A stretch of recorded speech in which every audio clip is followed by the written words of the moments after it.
హరే కృష్ణ అందరికి. సో వైష్ణవ కల్చర్ కోర్స్లో ఈరోజు మనము వైష్ణవ వేషధారణ, వైష్ణవ డ్రెస్ అనేటువంటి అంశాన్ని ఈరోజు మనము చర్చించుకోబోతూ ఉన్నాము. హరే కృష్ణ. సో మొదటిగా ప్రార్థన. ఓం అజ్ఞానతిమిరాంధస్య జ్ఞానాంజనశలాకయా చక్షురుమిలితం యేన తస్మై శ్రీ గురవే నమః. శ్రీచైతన్య మనోభీష్టం స్థాపితం యేన భూతలే స్వయం రూపః కదా మహ్యం దదాతి స్వపదాంతికం. వందేహం శ్రీగురో శ్రీయుతపదకమలం శ్రీగురూన్ వైష్ణవాంశ శ్రీరూపం సాగ్రజాతం సహగణ రఘునాథాన్వితం తం సజీవం సాద్వైతం సావధూతం పరిజన సహితం కృష్ణ చైతన్య దేవం. శ్రీ రాధా కృష్ణ పాదాన్ సహగణ లలిత శ్రీ విశాఖాన్వితాంశ. నమా ఓం విష్ణుపాదాయ కృష్ణ ప్రేష్టాయ భూతలే శ్రీమతే భక్తి వేదాంత స్వామి ఇతి నామినే. నమస్తే సారస్వతీ దేవే గౌరవాణి ప్రచారిణే నిర్విశేష శూన్యవాది పాశ్చాత్యదేశతారిణే. హే కృష్ణ కరుణా సింధు దీనబంధు జగత్పతే గోపేశ గోపికా కాంత రాధా కాంత నమోస్తుతే. తప్త కాంచన గౌరాంగీ రాధే బృందావనేశ్వరి వృషభానుసుతే దేవి ప్రణమామి హరిప్రియే. వాంఛాకల్పతరుభ్యశ్చ కృపా సింధుభ్య ఏవ చ పతితానాం పావనేభ్యో వైష్ణవేభ్యో నమో నమః. జయ శ్రీకృష్ణ చైతన్య ప్రభు నిత్యానంద శ్రీ అద్వైత గదాధర శ్రీవాసాది గౌర భక్త బృంద. హరే కృష్ణ కృష్ణ కృష్ణ హరే హరే హరే రామ రామ రామ హరే హరే. హరే కృష్ణ. ఈరోజు వైష్ణవ కల్చర్ కోర్సులో ఇస్కాన్ వ్యవస్థాపక ఆచార్యులైనటువంటి శ్రీల ప్రభుపాదుల వారి యొక్క బోధనల ఆధారంగా ఉన్నటువంటి అంశాలలో మనము ఈరోజు 5వ సెషన్లో లెసన్ 5లో వైష్ణవ డ్రెస్ అనేటువంటి అంశాన్ని మనము, అంటే వైష్ణవ వేషధారణము, అంటే ఇక్కడ మనం డ్రెస్సింగ్ ఆఫ్ వైష్ణవ యాజ్ ఏ వైష్ణవ అనేటువంటి అంశాన్ని ఈరోజు మనము చూడడానికి ప్రయత్నం చేస్తున్నాము. సో మొదట, అంటే ఇవాళ అంతకుముందు నేను చెప్పినటువంటి అంశాలలో 3వ లెసన్లో వైష్ణవ విధానంలో, అంటే భక్తుడుగా శుచిత్వము అనేటువంటి అంశాన్ని చర్చించుకోవడం జరిగింది. గత వారం క్లాస్లో వైష్ణవ విధానంలో ప్రసాద సేవ అనేటువంటి విధానాన్ని చూసాము.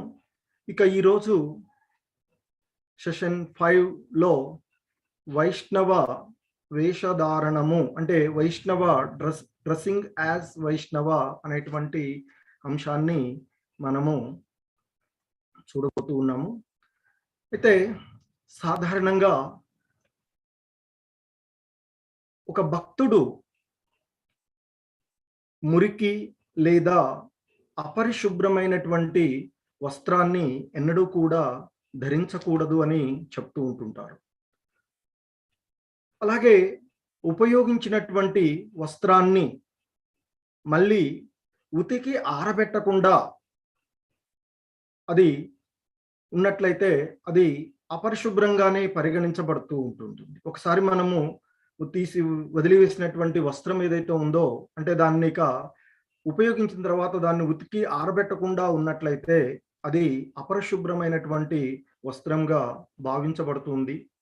అలాగే మనము నిద్రపోయిన తర్వాత కానివ్వండి, మూత్ర లేదా మలాన్ని విసర్జించినప్పుడు, లేదా సాధారణంగా అంటే ఇక్కడ ఆ శృంగార ప్రక్రియలలో పాల్గొన్నప్పుడు కానీ ఆ ధరించేటువంటి వస్త్రం ఏదైతే ఉందో అవి అపరిశుభ్రమైనవిగా చెప్పబడుతుంది. వాటిని వెంటనే మార్చుకోవాలి అని చెప్తూ ఉంటుంటారు.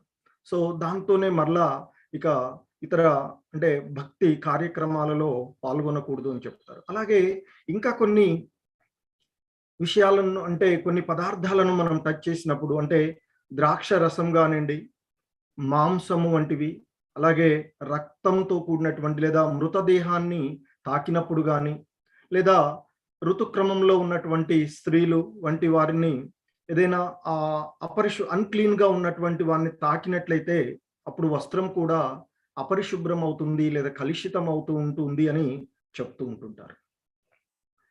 సాధారణంగా మన యొక్క సనాతన సాంప్రదాయాల్లో కానీ, భారతదేశ సాంప్రదాయాల్లో కానీ మనము అంటే ఆహ్, ధోతి, కుర్తా అలాగే చాదర్ పైన ఏసుకునేటువంటి వస్త్రాలు అవన్నీ కూడా మనకి పరిచయమైనటువంటివే. అలాగే స్త్రీల్లో కూడా ఉండేటువంటి ఆ వేషధారణలు ఇవి మన సాంప్రదాయమే కాదు, మిగతా సాంప్రదాయాల్లో కూడా ఇవి సాధారణంగా ముస్లింలో గాని వీటిలో ఈ రకమైనటువంటి దుస్తులు అందరికి కూడా పరిచయం ఉన్నటువంటివి. అలాగే ఆహ్, వర్ణం, వర్ణాశ్రయం ప్రకారంగా వివిధ రకాలైనటువంటి దుస్తులు ఉన్నాయి అని చెప్తూ ఉంటాము. సాధారణంగా ఆ బ్రహ్మచారులు, అలాగే సన్యాసులుగా ఉండేటువంటి వారు ఏవి కూడా అంటే ఎటువంటి డిజైన్స్ లేనటువంటి వస్త్రాలని ధరించాలి అని చెప్తూ ఉంటుంటారు.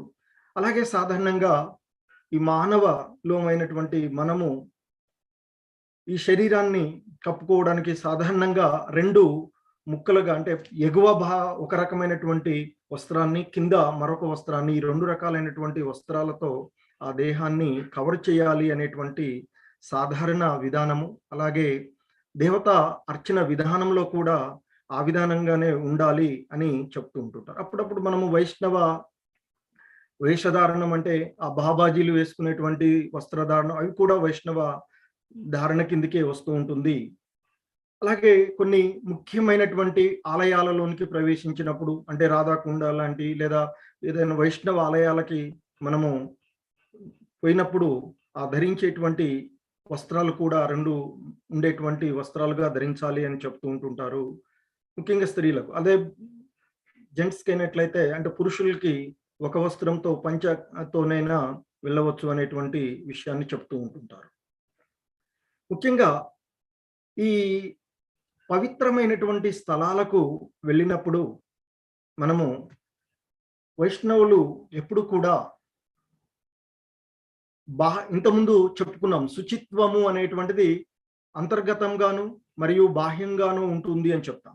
సో సాధారణంగా ఈ వైష్ణవ సాంప్రదాయంలో మనము ఆ పవిత్రమైనటువంటి స్థలాలకు వెళ్ళినప్పుడు వైష్ణవుడు ఎప్పుడు కూడా లోపల మరియు వెలుపల శుభ్రంగా ఉండాలి అని చెప్తుంటారు. అలాగే ఉంటాడు అని చెప్తూ ఉంటారు. అలాగే వైష్ణవుడు ఎప్పుడు కూడా ఆ వైష్ణవ గుణాలను ధరించి ఉంటాడు. ఆ గుణాలలో కూడా అతడు మంచి సాంప్రదాయం అంటే వైష్ణవ గుణాలని అంటే కలిగి ఉంటాడు అని చెప్తూ ఉంటారు.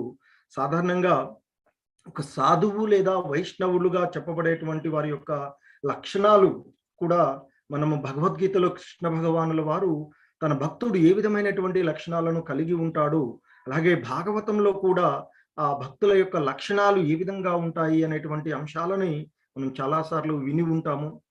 సో సాధారణంగా భక్తులు అనేటువంటి వారు అన్ని జీవుల పట్ల సహనంతోనూ, దయతోనూ, అలాగే స్నేహపూర్వకంగా ఉంటాడు అని చెప్తారు. ఎవరితో కూడా శత్రుత్వము లేకుండా స్నేహపూర్వకంగానే అందరి ఎడ సహనంతోనూ, దయతోనూ, స్నేహపూర్వకంగానే ఉంటారు అని, అతడు ఎవరిని కూడా శత్రువులుగా భావించరు అని, అలాగే ఆ వైష్ణవులు లేదా సాధువు అనేటువంటి వాడు శాంతియుతుడుగా ఉంటాడు అని, అలాగే శాస్త్ర నియమాలకు కట్టుబడి ఉంటాడు అని కూడా తెలియచేయడం జరుగుతుంది. ఇవన్నీ కూడా ఆ వైష్ణవ లక్షణాలు, అవన్నీ కూడా మహోన్నతమైనటువంటి లక్షణాలుగా చెప్పబడుతూ ఉంటుంటాయి. అలా కాకుండా అంటే సాధువులుగా కాకుండా సాధారణంగా ఉండేటువంటి అంటే అభక్తులుగా ఉండేటువంటి లేదా ఆసురి భావాలను కలిగి ఉండేటువంటి జనులందరూ కూడా తన యొక్క లక్షణాలను ఎప్పటికప్పుడు మార్చుకుంటూ ఉంటుంటారు. కానీ కృష్ణ చైతన్యంలో ఉండేటువంటి ఒక వ్యక్తి తను యొక్క వృత్తి అంటే తన యొక్క ధర్మం ఏదైతే ఉందో ఆ ధర్మాన్ని ఎప్పటికీ కూడా మార్చుకోడు. తన యొక్క లేదా కర్మల్ని ఎప్పటికీ మార్చుకోడు అని తన యొక్క ఎందుకంటే అతని యొక్క ధ్యాస, అతని యొక్క వృత్తి ప్రతిదీ కూడా ఆ కృష్ణ సంబంధంలోనే ఉంటుంది. అంటే ఆయన యొక్క వృత్తి మెయిన్‌గా ఏమిటంటే వైష్ణవుడు లేదా సాధువు అనేటువంటి వాని యొక్క వృత్తి ఏంటంటే ఆ భగవత్ సంబంధంలో ఆ భగవంతునికి సేవ చేయడము, ఆ భగవంతుని యొక్క నామాన్ని నిరంతరము ధ్యానించడము వంటి దానిలోనే అతని యొక్క విధి ఉంటుంది అని చెప్తారు. అందుకే సాధారణంగా ఆ కృష్ణ చైతన్యంలో ఉండేటువంటి వారి యొక్క వృత్తి ఏమిటంటే హరినామ సంకీర్తనం. హరే కృష్ణ కృష్ణ కృష్ణ హరే హరే హరే రామ రామ రామ హరే హరే అంటూ ఆ కృష్ణ మహామంత్రాన్ని జపించడం ద్వారా ఎప్పుడు కూడా కృష్ణుడి యొక్క దృష్టిని ఆకర్షించడానికి, కృష్ణుడి యొక్క కరుణ మనపై పడడానికి మనము చేస్తూ ఉంటుంటాడు. అంతేకాని రోజువారీ ఫ్యాషన్ విధానాలలో తన మార్పుకి లోను కాకుండా ఉంటారు అని చెప్తూ ఉంటుంటారు. అలాగే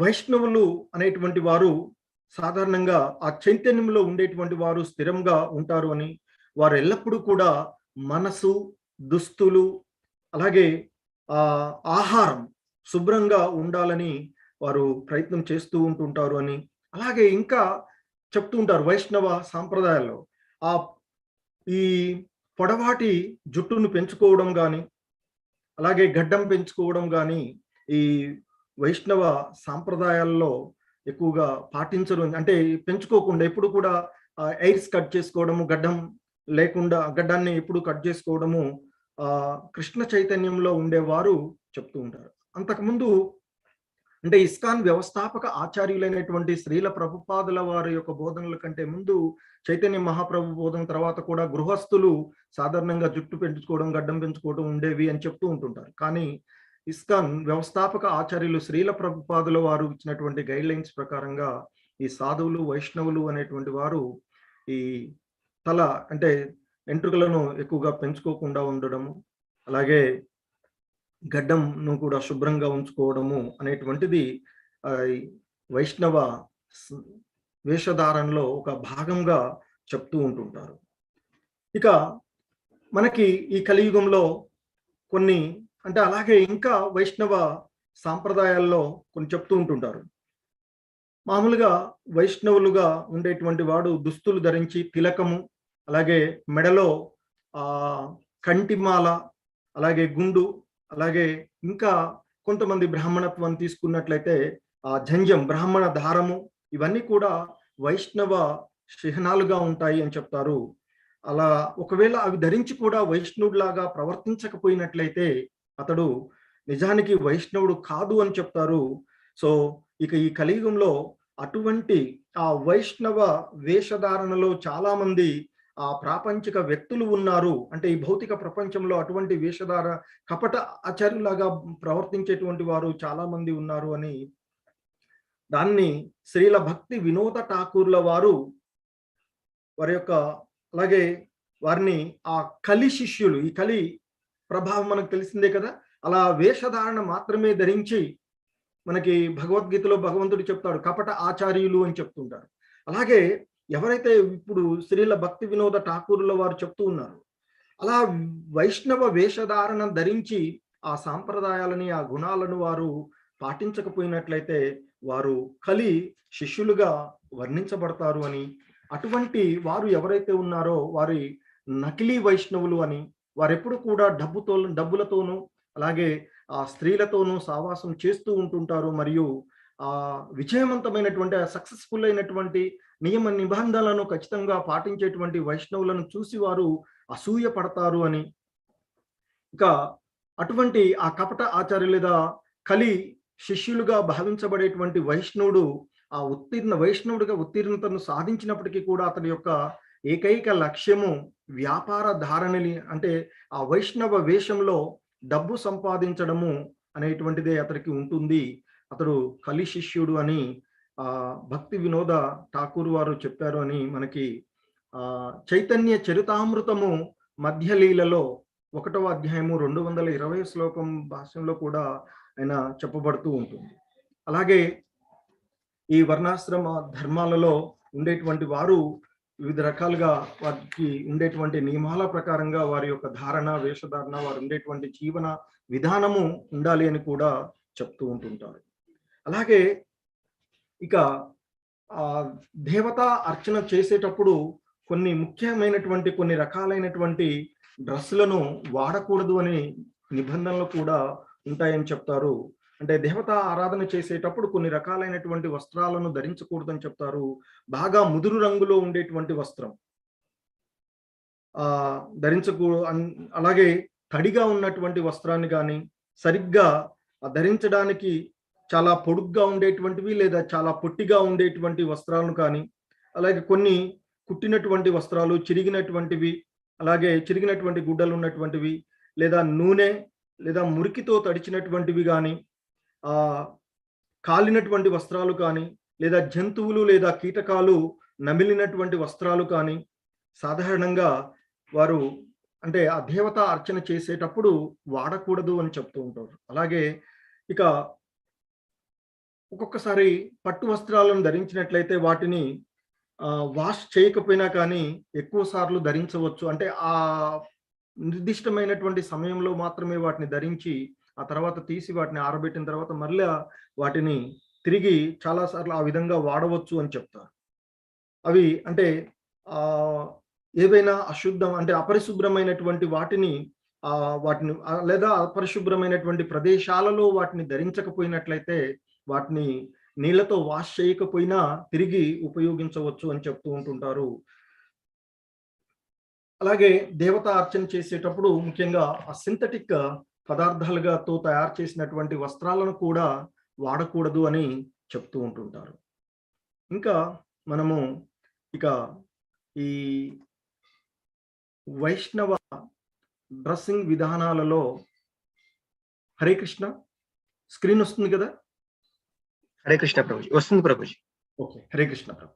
హరే కృష్ణ.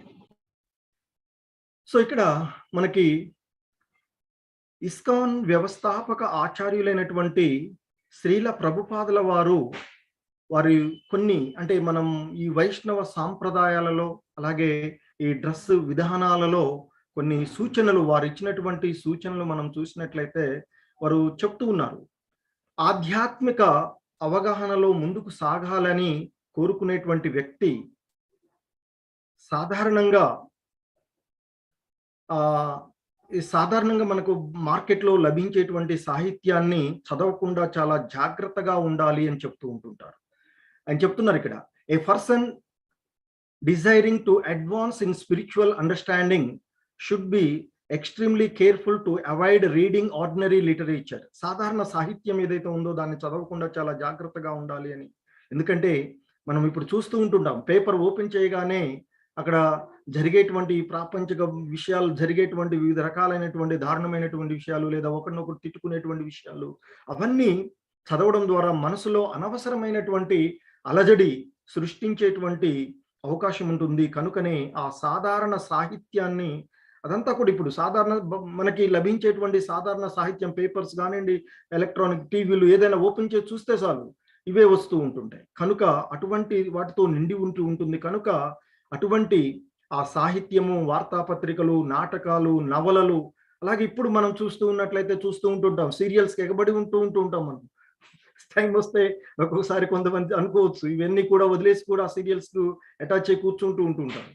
సో సీరియల్స్ కానీ ఆ మ్యాగజైన్స్ తో సహా అన్నీ కూడా అవి ఆధ్యాత్మిక జ్ఞానంలో అభివృద్ధి కోసం అవి ఉద్దేశించబడినవి కావు. కనుక ఆ ఆధ్యాత్మిక జ్ఞానంలో ఎవరైతే ఆ ఆధ్యాత్మిక అవగాహనలో ముందుకు సాగాలి, పురోభివృద్ధి చెందాలి అని భావిస్తూ ఉన్నారో అటువంటి వారు ఈ సాధారణ సాహిత్యాన్ని వారు చదివినట్లయితే వారికి అనవసరమైనటువంటి అలజడి మనసులో కలుగుతూ ఉంటుంది. తద్వారా వారు భక్తి విధానంలో ముందుకు సాగలేరు అని చెప్తూ ఉన్నారు. కనుకనే ఆధ్యాత్మిక జ్ఞానంలో పురోగిస్తున్నటువంటి వారు ఎవరైతే ఉన్నారో వారు అటువంటి సాహిత్యాన్నే, అంటే ఆధ్యాత్మికమైనటువంటి గ్రంథాలు భగవద్గీత, భాగవతము లేదా శ్రీల ప్రభుపాదుల వారు మనకి అందించినటువంటి అనేక రకాలైనటువంటి పుస్తకాలు ఉన్నవి. అటువంటి వాటిని చదవాలి తప్ప ఈ భౌతికమైనటువంటి విషయాలను అందించేటువంటి, మనలో అనవసరమైనటువంటి అలజడులను కలిగించేటువంటి ఆ పుస్తకాలను చదవద్దు అని ఆయన మనకి ఈ శ్రీమద్ భాగవతము 7వ స్కందము 13వ అధ్యాయం 7వ అధ్యాయం యొక్క ఆ పర్పోర్ట్ భాష్యం చెప్పేటువంటి విషయంలో శ్రీల ప్రభుపాదుల వారు మనకి వైష్ణవులందరికీ కూడా అంటే ముఖ్యంగా ఆధ్యాత్మిక అవగాహనలో అంటే ఈ భక్తి, ఈ స్పిరిచువల్ విషయాలలో ఇంకా ఎవరైతే వృద్ధి చెందాలి అని భావిస్తూ ఉన్నారో అటువంటి వారు ఇటువంటి ఈ సాధారణమైనటువంటి సాహిత్యాలు మనకి అందుబాటులో ఉండేటువంటి చీప్ ఉండేటువంటి లిటరేచర్స్ ఏదైతే ఉన్నాయో వాటి నుండి ఆర్డినరీ లిటరేచర్ ఏదైతే ఉందో దాన్ని చదవడము ఆపివేయాలి అని చెప్తూ ఉన్నారు. కానీ ఆధ్యాత్మికంగా వృద్ధి చెందడానికి అవకాశం ఉండేటువంటి శ్రీల ప్రభుపాదుల వారి యొక్క మహోన్నతమైనటువంటి వ్యక్తుల యొక్క గ్రంథాలని చదవాలి అని చెప్తూ ఉన్నారు. సో ఇంకా ఆయన చెప్తూ ఉన్నారు. సో ఇక్కడ ఆయన మరొకసారి శ్రీల ప్రభుపాదుల వారు బాంబేలో ఒక సంభాషణ జరుపుతూ ఉన్నటువంటి సమయంలో ఆయన అంటూ ఉన్నారు, but you will find that these American boys who have come to Krishna consciousness, they have kicked out newspaper. No more newspaper because there is no Krishna Katha అని చెప్తున్నారు ఇక్కడ. అంటే ఇక్కడ ఈ అమెరికాలో ఉండి, అమెరికా అంటే మన దేశంలో మన కాకుండా పాశ్చాత్య దేశాలలో ఉండేటువంటి వారు ఆ భగవంతుని యొక్క విషయాలను శ్రీల ప్రభుపాదుల వారు బోధించినప్పుడు ఆయన శిష్యులుగా ఉండి ఆ కృష్ణ చైతన్యంలోనికి వచ్చినటువంటి వారు ఎవరైతే ఉన్నారో వారందరూ కూడా ఆ వార్తాపత్రికలను చదవడం కానీ వాటి ప్రసక్తే లేకుండా ఉన్నారు అని చెప్తున్నారు. ఎందుకంటే ఆ వార్తాపత్రికలలో కృష్ణ కథలు లేనందువల్ల వారికి అవి రుచించలేదు అని చెప్తూ ఉన్నారు. అందుకే వారు వాటిని చదవడానికి ఇష్టపడడం లేదు అని చెప్తున్నారు. సో అందుకే ఆ దైనందిక కార్యక్రమాల్లో జరిగేటువంటి విషయాలను న్యూస్ పేపర్ని చదవకుండా ఏం జరుగుతుందో కూడా చూడుకోకుండా అదంతా కూడా సమయం వృధా చేసేటువంటి అంశాలు. It is the waste of time అని చెప్తున్నారు. కనుక ఆ న్యూస్ పేపర్స్ ఆ చెత్త ఉండేటువంటి విషయాలను చూడవద్దు అని, అదంతా టైంను వేస్ట్ చేసేటువంటిది తప్ప మన మానవులుగా మన జీవిత విధానాలను మార్చుకోవడానికి కానీ లేదా మనము ఆధ్యాత్మికంగా ప్రతి జీవుడి యొక్క పరమగమ్యమైనటువంటి ఆ భగవంతుని యొక్క ధామాన్ని చేరుకోవడానికి అవి ఏ విధంగానూ దోహదపడవు అని ఆయన తెలియచేస్తున్నారు. అలాగే ఇంకా ఆయన చెప్తున్నారు, ఆయన యొక్క స్వ అనుభవాలను కూడా శ్రీల ప్రభుపాదుల వారు మనకి కోట్ చేస్తున్నారు. Sometimes the movies that are demonstrated in the plane I closed my eyes ఆయన చెప్తున్నారు. ఒక్కొక్కసారి ఆయన, ఎందుకంటే ఇస్కాన్ ప్రపంచవ్యాప్తంగా ఆయన ప్రచారం చేసినటువంటి వారు, చాలా కొద్ది సమయంలోనే ప్రపంచవ్యాప్తంగా కృష్ణ కాన్షియస్నెస్ ని ప్రచారం చేసినటువంటి వారు ఆయన అనేక మార్లు ప్రపంచాన్నంతా చుట్టి వచ్చారు. మరి అటువంటి సమయాల్లో ఆయన విమానాల్లో ప్రయాణించే సమయాల్లో ఆ విమానంలో ప్రదర్శించేటువంటి సినిమాలు ఆయన చూడలేక కళ్ళు మూసుకునేవారు అని చెప్తున్నారు. నేను వాటిని చూడడానికి కూడా ఇష్టపడను, ఎందుకంటే అవి అనవసరమైనటువంటి విషయాలని కలిగి ఉంటున్నాయి అని ఆయన చెప్తున్నారు. సో కనుక అటువంటి వాటిని అవి కలవరపెట్టేటువంటివిగా ఉంటాయి, అందువల్ల నేను వాటిని చూడలేదు అని చెప్పి శ్రీల ప్రభుపాదుల వారు సంభాషణలో ఒకసారి భువనేశ్వర్లో జరిగినటువంటి 1977లో ఆయన చెప్పినటువంటి విషయాన్ని ఇక్కడ మనము చూస్తూ ఉన్నాం. అలాగే మరొక సమయంలో ఆయన శ్రీల ప్రభుపాదుల వారి యొక్క ఉపన్యాసంలో లాస్ ఏంజల్స్లో ఫిబ్రవరి 13, 1969లో ఆయన భగవద్గీత 6వ అధ్యాయంలోని మొదటి శ్లోకాన్ని చెప్పేటువంటి సమయంలో ఆయన ఈ విధంగా అంటూ ఉన్నారు.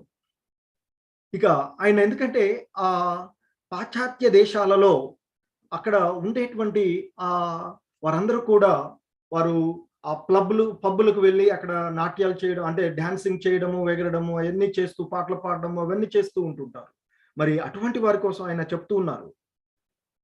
ఆయన ఎందుకంటే కృష్ణ కాన్షియస్నెస్ ని ఇస్కాన్ ని స్థాపించిన తర్వాత అక్కడ ఆ కల్చర్స్కి అలవాటు పడినటువంటి వారిని వారు వాటి కోసం అక్కడికి వెళ్ళి డబ్బు సమయాన్నంతా వృధా చేసుకొని తద్వారా ఆరోగ్యాలను పాడు చేసుకునేటువంటి అక్కడ ఉండేటువంటి ఆ పాశ్చాత్య దేశాలలో ఉండేటువంటి యువత వారందరికీ కూడా ఆయన పిలుపునిచ్చారు. Come on, dance with us, it is not a recreation అంటూ అడుగుతున్నారు ఆయన. రండి మాతో డాన్స్ చేయండి, ఇది వినోదం కాదా? అంటే మనం సాధారణంగా ఇస్కాన్లో సండేస్ కానీ వీటిలో ఏం చేస్తుంటాం, భగవంతుని కీర్తన చేస్తూ భగవంతుడి కీర్తన చేయడం ఎదుట, అలాగే భగవంతుడి ముందు నాట్యం చేయడం అవన్నీ చేస్తుంటాం.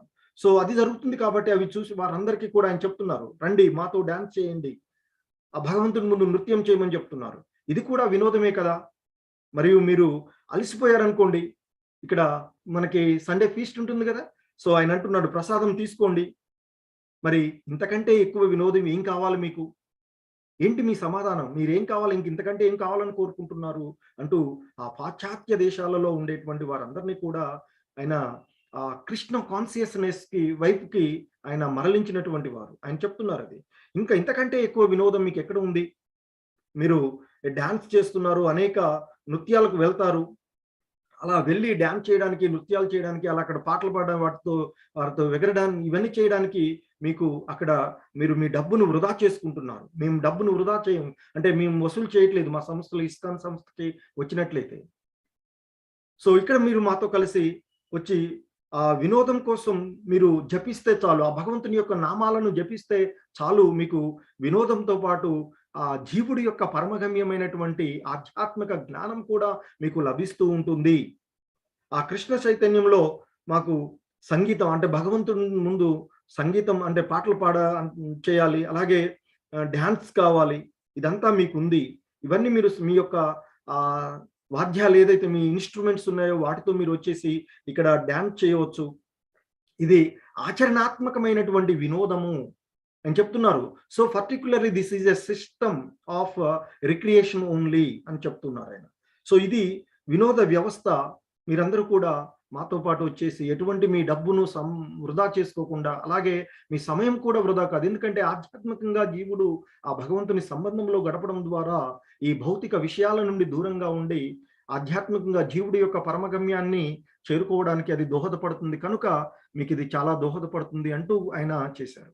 అలాగే మనం చూస్తూ ఉన్నట్లయితే ఇక్కడ మరి ఎందుకు మనము వైష్ణవులు డ్రెస్ కోడ్స్ అంటే డ్రెస్సింగ్ యాజ్ ఏ వైష్ణవ అంటాం, అలా ఎందుకు వైష్ణవులాగా ఒక డ్రెస్సింగ్ చేయాలి అనేటువంటి దానికి చూసినట్లయితే మన యొక్క డ్రెస్ విధానము మనకి ఎంతో అంటే వ్యక్తిగతంగా కానీ సమాజంలో కానీ అది ఎంతో ఉపయోగకరంగా ఉంటుంది. అలాగే మన సొసైటీలో కూడా ఆ డ్రెస్ విధానం వల్ల ఒక ప్రత్యేకమైనటువంటి గుర్తింపు తెలుస్తుంది. అలాగే మనం వైష్ణవుగా డ్రెస్ చేసుకున్నట్లయితే ఆ చూసే వాళ్ళకి అంటే వీళ్ళు కృష్ణ భక్తులు అంటే కృష్ణుని గుర్తు చేసుకుంటాడు. తద్వారా అవతల వాడు ఎటువంటి పాపిష్టి వాడైనప్పటికీ కూడా ఆ కృష్ణ నామాన్ని వాళ్ళు పలకడం ద్వారా వారు కూడా పవిత్రులయ్యేటువంటి అవకాశం ఉంటుంది. అంటే మనం ఈ ధారణ చేయడం వల్ల మనకి ఉపయోగం ఉంటుంది, ఎదుటి వారికి కూడా ఉపయోగం ఉంటుంది. అలాగే ఇక్కడ మనం ఈ డ్రెస్ చేయడం వల్ల మనం వారిని ఈ విధంగా గుర్తుపడుతుంటుంటాం. ఒక సైనికులు ఈ విధంగా యుద్ధానికి సిద్ధమై ఉన్నటువంటి పరిస్థితి.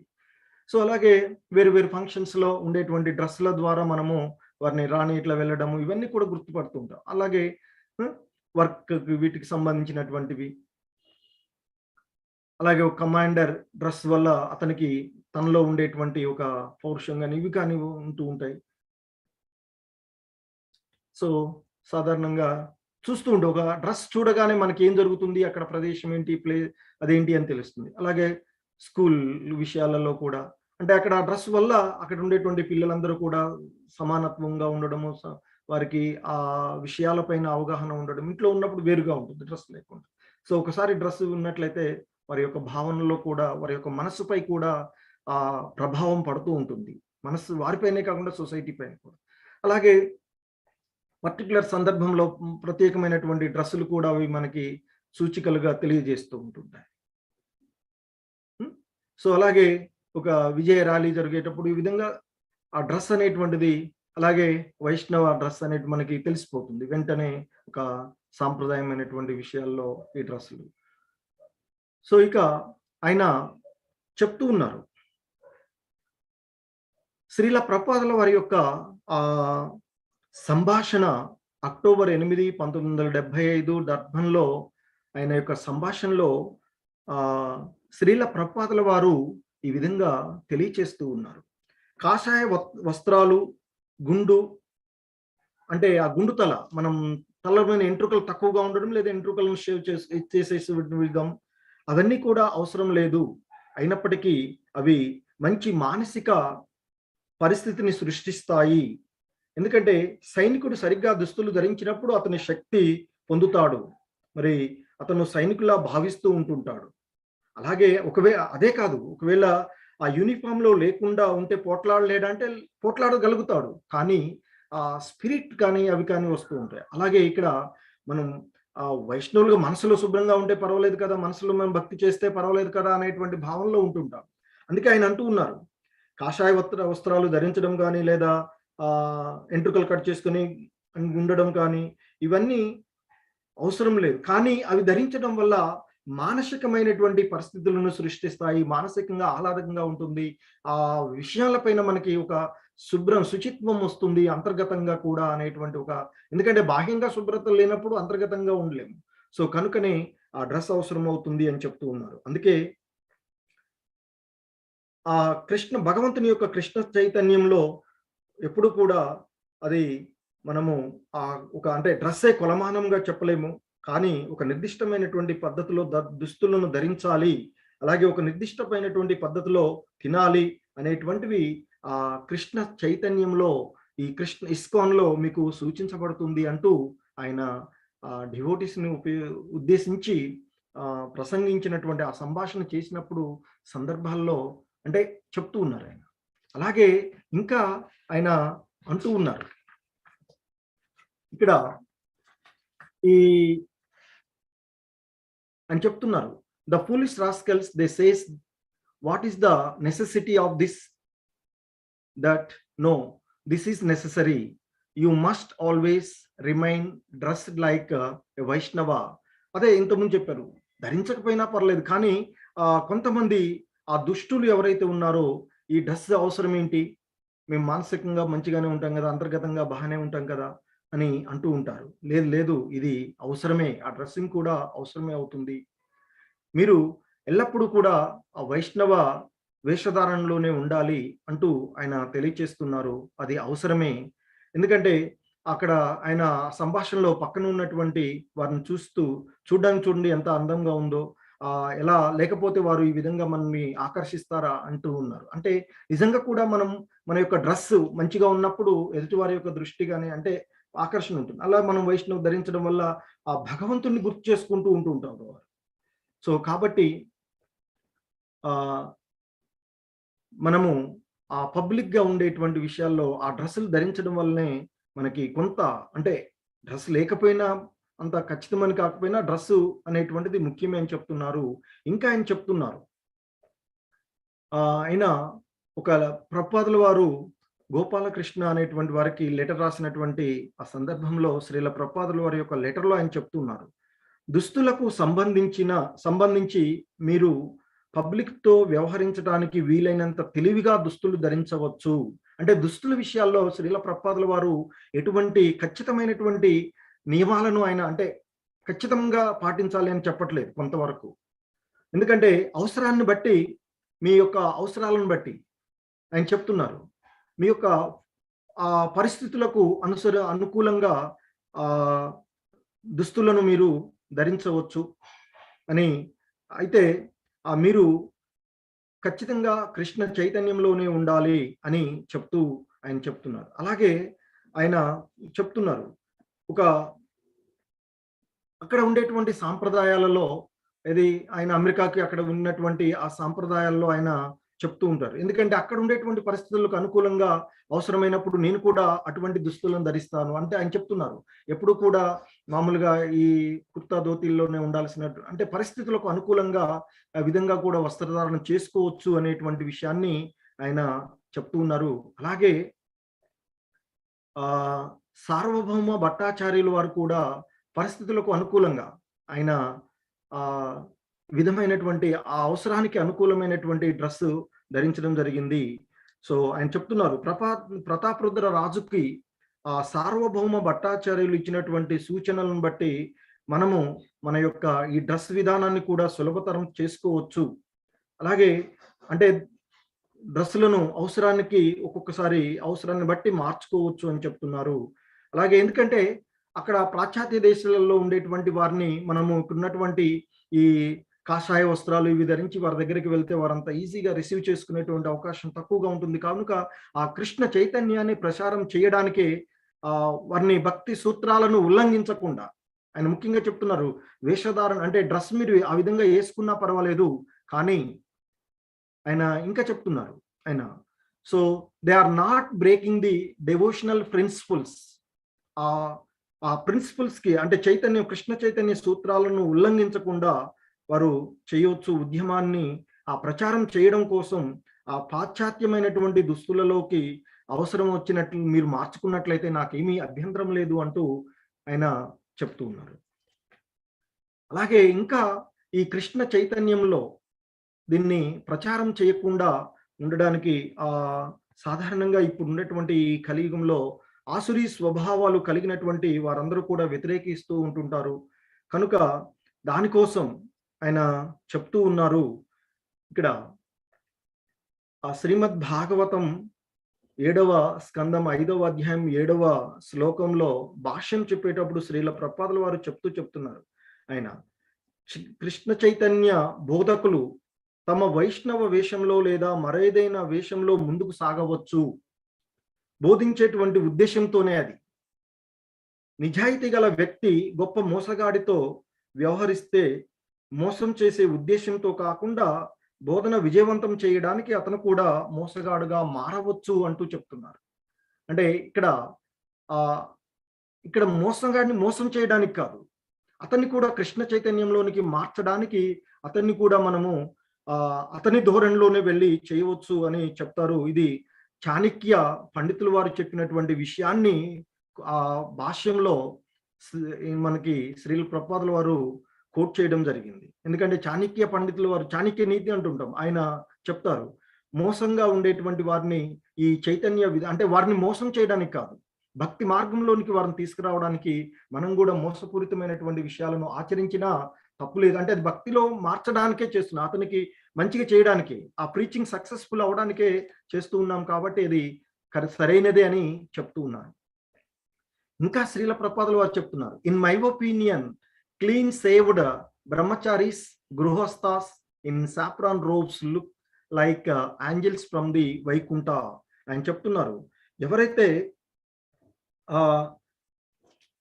కృష్ణ అంటే ఇక్కడ కాషాయ వస్త్రాలను ధరించి వైష్ణవ డ్రెస్సింగ్ లో ఉండేటువంటి వారందరూ కూడా వారంతా బ్రహ్మచారులు కానివ్వండి, ఆ గృహస్థులు కానీ వారందరూ కూడా వైకుంఠము నుండి వచ్చినటువంటి దూతల్లాగా దేవదూతల్లాగా కనిపిస్తూ ఉన్నారు వారు అంటూ శ్రీల ప్రభుపాదుల వారు ఒక లెటర్ రాసినటువంటి సందర్భంలో కోట్ చేశారని చెప్తారు.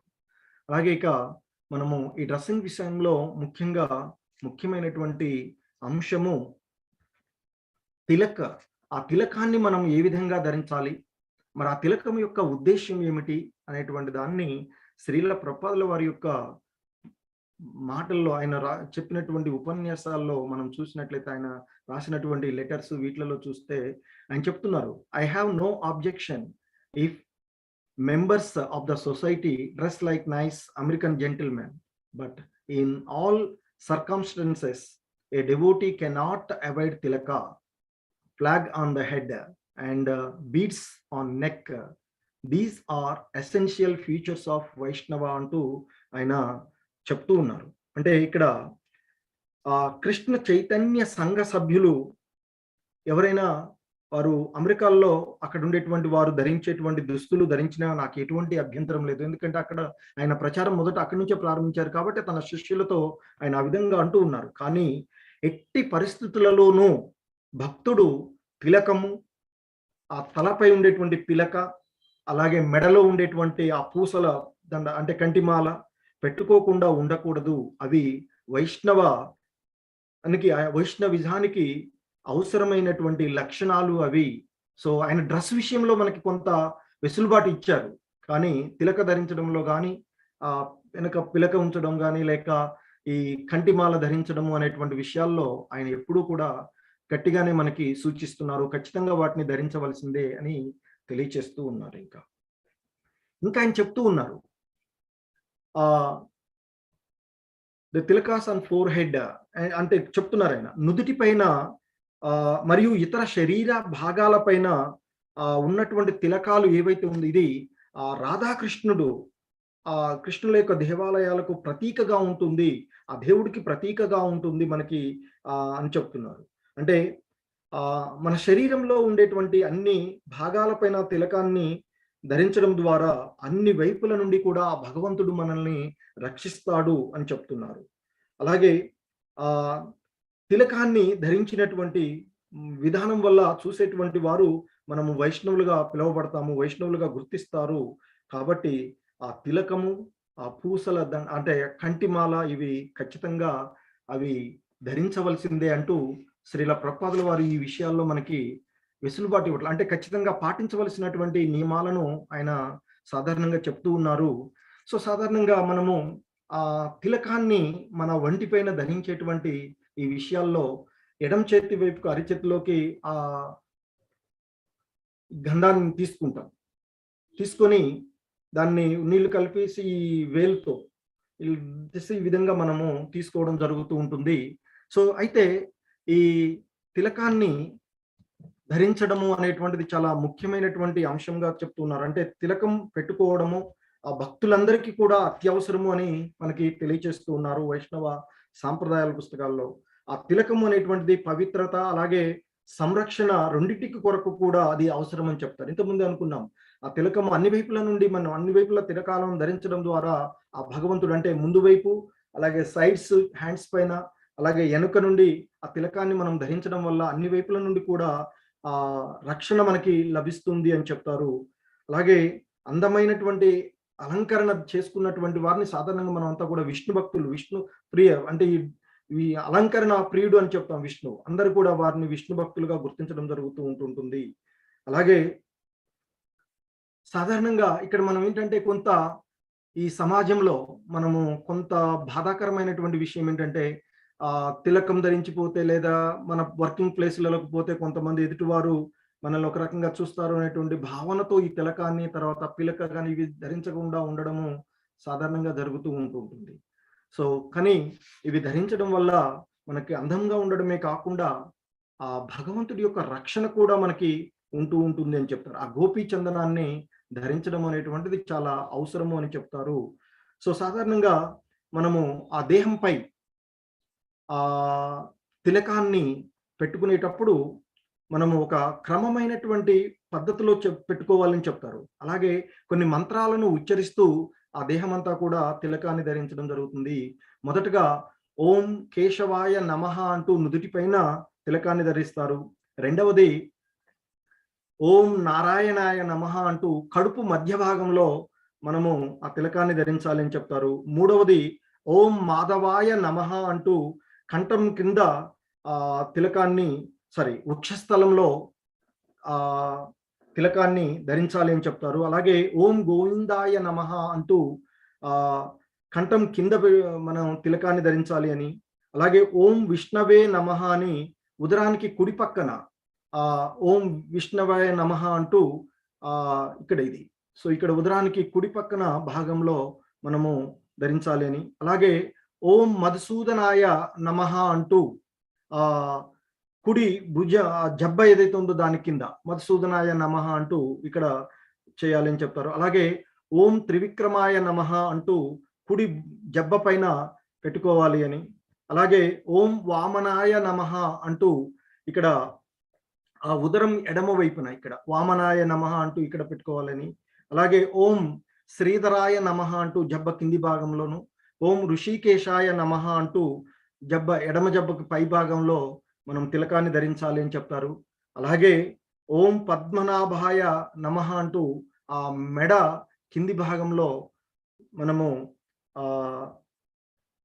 అంటే వీపు వైపుకి ఇక్కడ ఓం పద్మనాభాయ నమః అంటూ ఇక్కడ తిలకాన్ని ధరించాలి అని చెప్తూ ఉంటుంటారు. ఆ తర్వాత ఓం దామోదరాయ నమః అంటూ నడుము కింది వైపు భాగంలో ఆ తిలకాన్ని ధరించాలి అని చెప్తారు. ఇక చివరికి ఓం వాసుదేవాయ నమః అంటూ ఆ తల మీద కూడా ఆ భగవంతుని యొక్క నామాన్ని జపిస్తూ తిలకాన్ని ఇక్కడ పెట్టుకోవాలి అని చెప్తుంటారు. ఈ విధంగా తిలక ధారణ చేసేటువంటి విషయాలను మనము చూస్తున్నాం. ఇంకా సాధారణంగా తిలకాన్ని కేవలము ఈ ఉంగరపు వేలు ఏదైతే ఉందో దానితోనే దిద్దుకోవాలి అని చెప్తూ ఉంటుంటారు. సో కాబట్టి ఈ ఉంగరపు వేలుతోనే తిలకాన్ని మనము దిద్దుకోవడము అలవాటు చేసుకోవాలి. ఇంకా శ్రీల ప్రభుపాదుల వారు చెప్తున్నారు, it does not matter where a person who wears tilaka dies. ఆయన చెప్తున్నారు ఇక్కడ, తిలకం ధరించినటువంటి వ్యక్తి ఎక్కడ చనిపోతాడన్నది ముఖ్యం కాదు. అతను ఒక చండాలుడు అయినప్పటికీ కూడా అతను అంతరిక్ష నౌకపై ప్రయాణించిన నివాసానికి వెళ్ళినప్పుడు అక్కడ పూజలు అందుకుంటూ ఉంటాడు. తిలకం ధరించినటువంటి వ్యక్తి ఎవరి ఇంట్లోనైనా భోజనం చేస్తే అతని ఆతిథ్యంలో 20 తరాల వారికి నరకం నుండి విముక్తి కలుగుతుంది అని చెప్తారు. అలా తిలకధారణ యొక్క ప్రాముఖ్యతని ఆయన 20 తరాలు 20 జనరేషన్స్ ఆఫ్ హిస్ ఫ్రమ్ హెల్, ఆ నరకాల నుండి అటువంటి వారిని బయటపడేస్తారు అని ఆ బ్రహ్మ పురాణం పంచరాత్ర ప్రదీపక అనేటువంటి వాటిలో ఆ విషయాన్ని కోట్ చేస్తూ మనకి ఇచ్చినటువంటి గైడ్ లైన్స్ లో ఉన్నాయి. అలాగే ఇంకా ఆయన చెప్తున్నారు, even if in the fast he has committed hundreds of since. ఆయన చెప్తున్నారు, గతంలో 100ల కొద్ది పాపాలు చేసిన ఆ గోపీ చందన తిలకం ధరిస్తే యమరాజు అతన్ని తీసుకెళ్ళలేడు అని చెప్తూ ఉన్నారు. ఎవరైతే యమధర్మరాజు కెనాట్ టేక్ హిమ్ అని చెప్తున్నారు అవే. కాబట్టి ఆ తిలకాన్ని ధరించడం వల్ల, గోపీ చందనాన్ని ధరించడం వల్ల మృత్యు భయం నుండి కూడా బయటపడగలుగుతారు అని చెప్తూ ఉన్నారు. ఆయన తీసుకెళ్ళలేడు. అయితే రాజు దూతలు అతన్ని ఎలా, అసలు యమధర్మరాజే ఆయన్ని తీసుకెళ్ళలేనప్పుడు how then can Yamaraja's messengers touch him అని చెప్తున్నారు. సో సాధారణంగా మరణ సమయంలో యమదూతలుగా తీసుకుపోయేది, మరి యమధర్మరాజే తీసుకోలేనటువంటి వారిని ఆయన యొక్క భటులు ఎలా తీసుకెళ్ళగలరు అంటూ చెప్తున్నారు మనకి శ్రీల ప్రభుపాదుల వారు. అలాగే ఇంకా ఆయన అంటూ ఉన్నారు, రోజు గోపీ చందన తిలకాన్ని ధరించేటువంటి పాపాత్ముడు అయినటువంటి వాడైనా సరే భగవంతుడు కృష్ణ ఆ పరమాత్ముడు స్థానంలో గల గోలోకానికి తీసుకువెళ్ళగలుగుతాడు. సో ఇది అంటే ఆ గోలోక బృందావనం ఏదైతే ఉందో అది ఈ భౌతిక ప్రపంచానికి భిన్నమైనటువంటి ఆధ్యాత్మిక లోకానికి అతడు వెళ్ళగలరు అని చెప్తున్నారు. ఈ విషయాన్ని గర్గ సహిత అనేటువంటి గ్రంథంలో ఉన్నట్టు దాన్ని మనకి ఇక్కడ కోట్ చేయడం జరిగింది. అలాగే ఒకసారి గౌతమ మహర్షి పద్మపురాణంలో చెప్పబడినటువంటి విషయం, రాజా అంబరీష్ మహారాజుతో ఆయన చెప్తూ ఉన్నారట ఈ విధంగా, ఓ అంబరీష్ రాజా, గొప్ప పాపపు పనుల నుండి విముక్తి పొందాలి అంటే గోపీ చందనంతో ఆ తిలకాన్ని ధరించినటువంటి వ్యక్తిని మీరు చూడండి అని చెప్తారట. చూడండి, ఆ తిలకాన్ని ధరించినటువంటి వారికి మనం తిలకాన్ని ధరించడానికి ఈ సమాజంలో కొంత సిన్గా ఫీల్ అవుతూ ఉంటుంటాం. అంటే మామూలుగా కొంచెం షైగా, అంటే ఇదిగా ఫీల్ అవుతూ ఉంటాం కదా, సిగ్గుగా ఫీల్ అవుతూ ఉంటుంటాం. కానీ చెప్తున్నారు ఇక్కడ, ఎవరు మహర్షి అయినటువంటి గౌతమ్ మహర్షి చెప్తున్నాడు.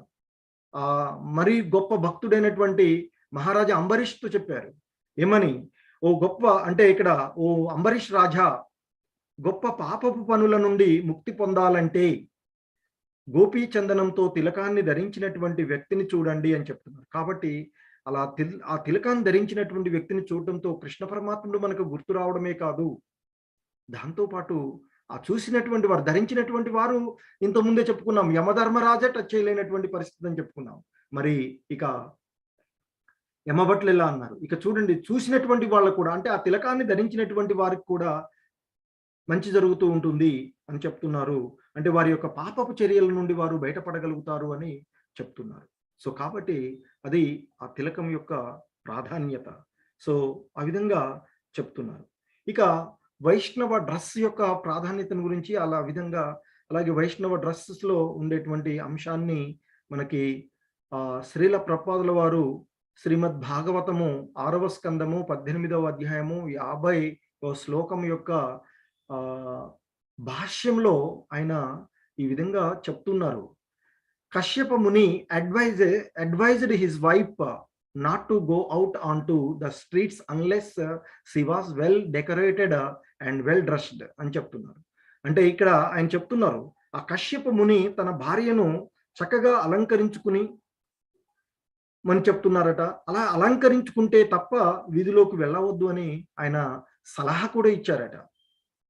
ఇప్పుడు మరి మనము ఇప్పటిలా ఉండేటువంటి ఈ ఫ్యాషన్స్ ఏదైతే ఉందో did not encouraged mini skirts, అంటే ఇప్పుడు అంటే ఈ కలి యుగంలో ధరించేటువంటి స్కర్ట్స్ని కానీ అతడు ప్రోత్సహించలేదు అని చెప్తున్నారు. అలాగే ఓరియంటల్ సివిలైజేషన్, ఆ నాగరికతలో ఒక స్త్రీ వీధిలోనికి వెళ్ళినప్పుడు ఆమె ఎవరో ఏ పురుషుడు గుర్తించకుండా పూర్తిగా కప్పబడి ఉండాలి. ఈ పద్ధతులు అన్నీ కూడా శుద్ధీకరణకు అంగీకరించబడినటువంటివి. They are accepted for purification అని చెప్తున్నారు. All these methods are to be accepted for purification అంటూ శుద్ధీకరణలో భాగాలుగా ఆ విధంగా డ్రెస్ అలంకరణ ఉండాలి అని తెలియజేస్తున్నారు. అంటే ఆయన మనకి ఈ విధంగా ఏ విధంగా డ్రెస్లను ఉంటాం, దాని యొక్క ప్రాముఖ్యత ఏంటి అనేటువంటి విషయాన్ని ఆయన తెలియచేస్తూ ఉన్నారు. ఇంకా ఆయన చెప్తూ ఉన్నారు, according to Vedic civilization respectable women cannot be seen even by the sun. ఆయన చెప్తున్నారు, వైదిక నాగరికత ప్రకారంగా ఒక గౌరవనీయమైనటువంటి స్త్రీ ఎవరైతే ఉన్నారో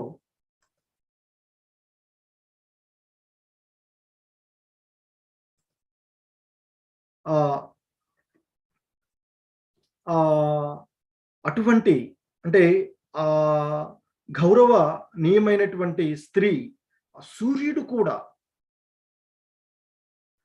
కూడా ఆమెని చూడలేడు అని చెప్తున్నారు. సో కాబట్టి మరి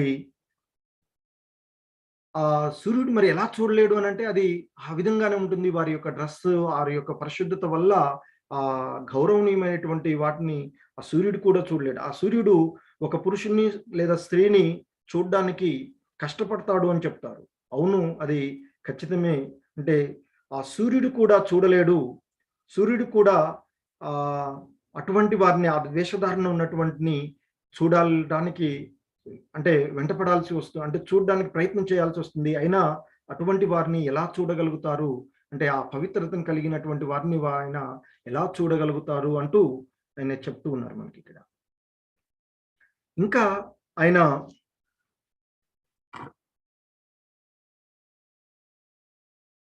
చెప్తున్నారు ఇక్కడ, ఆయన శ్రీల ప్రభుపాదుల వారు ఒకసారి లెటరు మాధవీలత అనేటువంటి మాతాజీకి రాసినటువంటి లెటర్లో శ్రీల ప్రభుపాదుల వారు ఈ విధంగా అంటున్నారు, it would be nicer if you can put on sari, you can learn it from Jadurani అని ఆయన ఇక్కడ చెప్తున్నారు. చీర కట్టుకుంటే బాగుండేది అంటూ, అంటే అక్కడికి రాకపోయి ఉండొచ్చు, చీర కట్టుకుండా అక్కడ ఉండేటువంటి పాశ్చాత్య దేశాల్లో ఉండేటువంటి వారికి లేదు కదా, అటువంటి వారి తన యొక్క శిష్యులకు ఆయన చెప్తూ ఉన్నారు.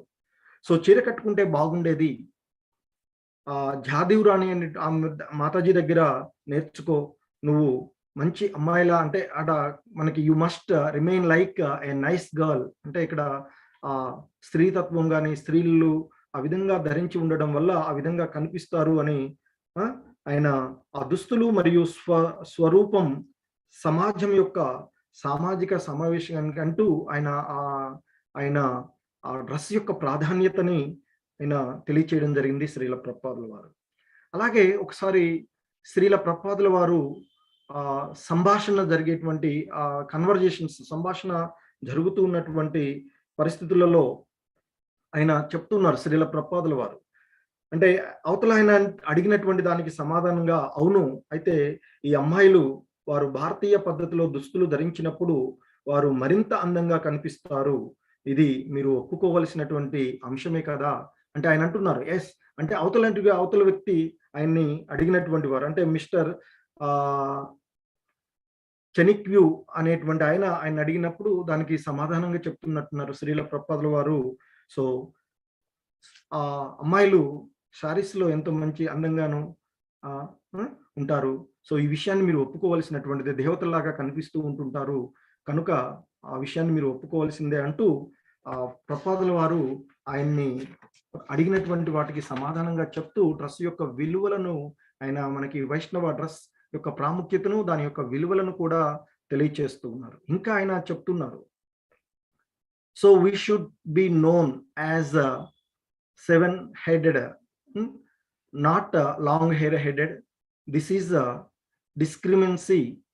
At least once in a month you must be clearly seven-headed అని చెప్తున్నారు.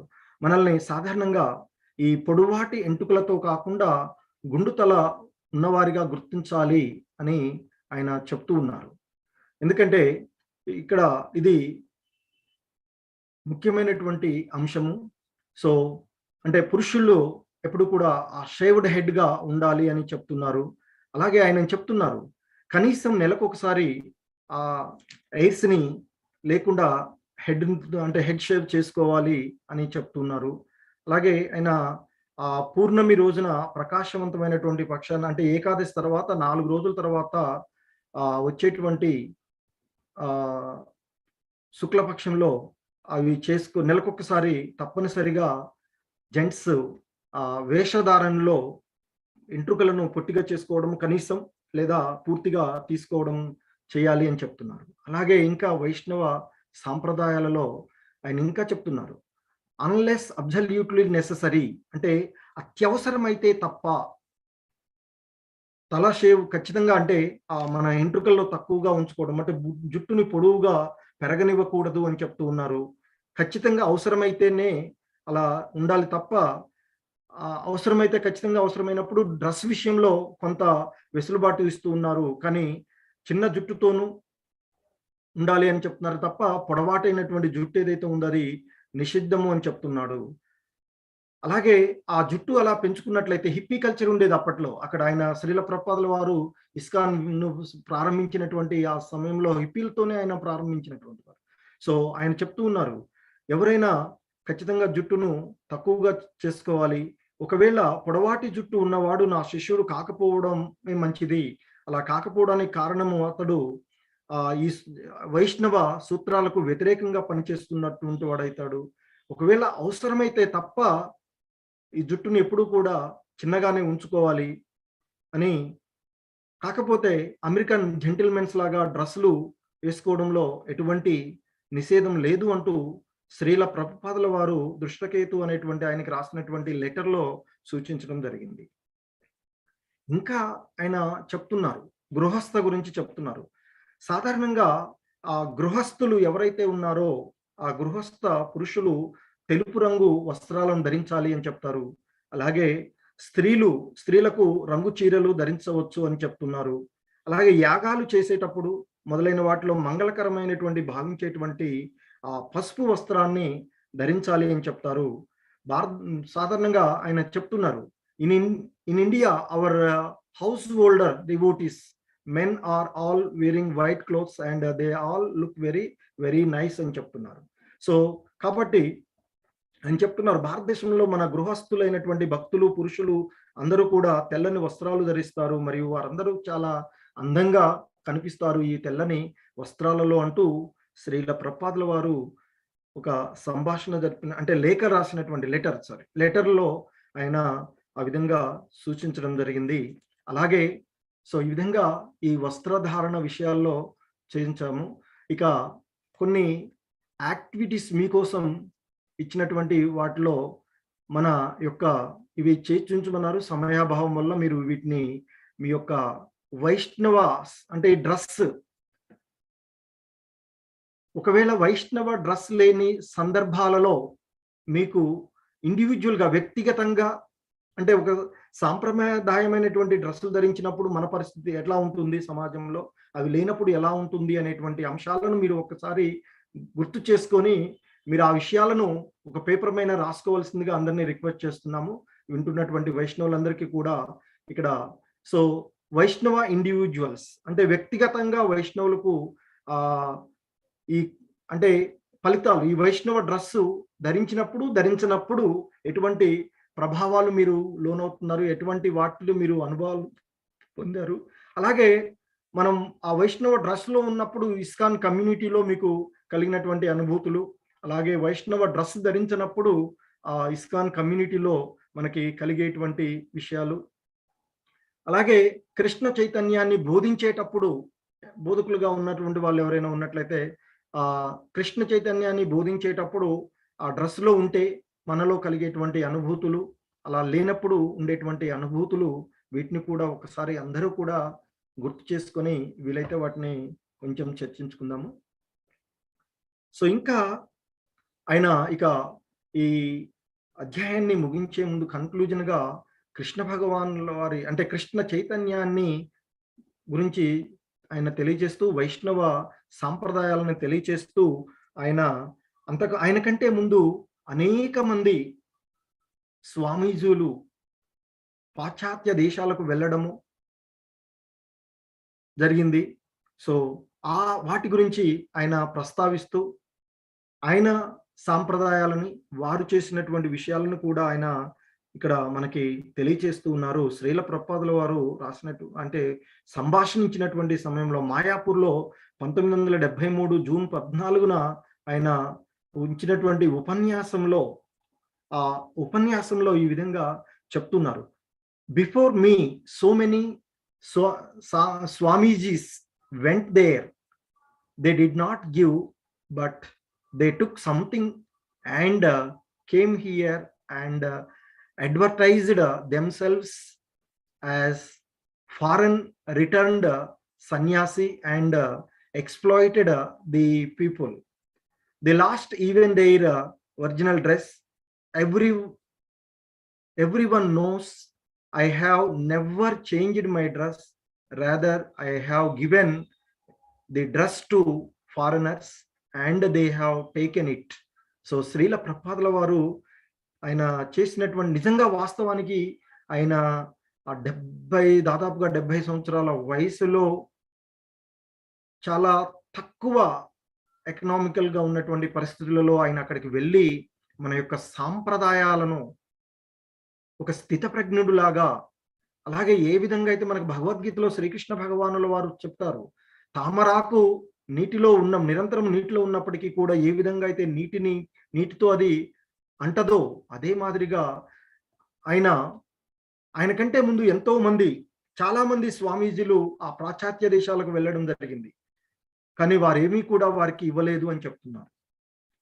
అది ఇవ్వడమే కాకుండా అక్కడికి వెళ్ళి వారు ఏదో అక్కడి దగ్గర వారికి ఏదో బోధనలు చేసినట్టు చేసి వారి దగ్గర నుండి డబ్బు సంపాదన చేయడము అవన్నీ తీసుకొని వచ్చేసి, అలాగే రిటర్న్ వచ్చిన తర్వాత అక్కడ వారి యొక్క యాత్ర రిటర్న్ ఏదైతే ఉందో ఆ ఫారెన్ ట్రిప్స్ యొక్క ముఖ్య ఉద్దేశాలు అంటూ మళ్ళీ ఇక్కడికి వచ్చి ప్రచారం చేసుకోవడము చేశారే తప్ప, అలాగే అక్కడికి పోయిన తర్వాత అక్కడ పరిస్థితులకు అనుకూలంగా వారు డ్రెస్ మార్చుకుని వారి పద్ధతులను మార్చుకున్నారు. కానీ నేనెప్పుడు కూడా అంటే ఇంతకుముందే అనుకున్నాం, నీటిలో ఉన్నటువంటి తామరాకు ఏ విధంగా అయితే నీటితో తడవకుండా ఉంటుందో అదే మాదిరిగా ఆధ్యాత్మిక విషయాలపైన స్థితప్రజ్ఞుడుగా ఉండేటువంటి శ్రీల ప్రభుపాదుల వారు ఆ విషయాలకు అక్కడ ఉండేటువంటి విషయాలకు ఆయన లొంగకుండా ఈయనే అక్కడ వారినందరినీ కూడా మన సాంప్రదాయాలలోనికి ఆయన మార్చడం జరిగింది. అలాగే అంతకుముందు ఆయన కంటే ముందు వెళ్ళినటువంటి వారు అక్కడ వారి నుండి తెచ్చుకుంటే, బట్ శ్రీల ప్రభుపాదుల వారు అక్కడికి వెళ్ళి మన యొక్క సాంప్రదాయాలని వారి జీవితంలో ఆనందాన్ని అనుభవించడానికి కావలసినటువంటి కృష్ణ చైతన్యాన్ని బోధించినటువంటి మహానుభావులు మనకి శ్రీల ప్రభుపాదుల వారు. శ్రీల ప్రభుపాదులకి జై. సో ఆయన ఇంకా చెప్తున్నారు, నేను ఎప్పుడు కూడా అక్కడ అంటే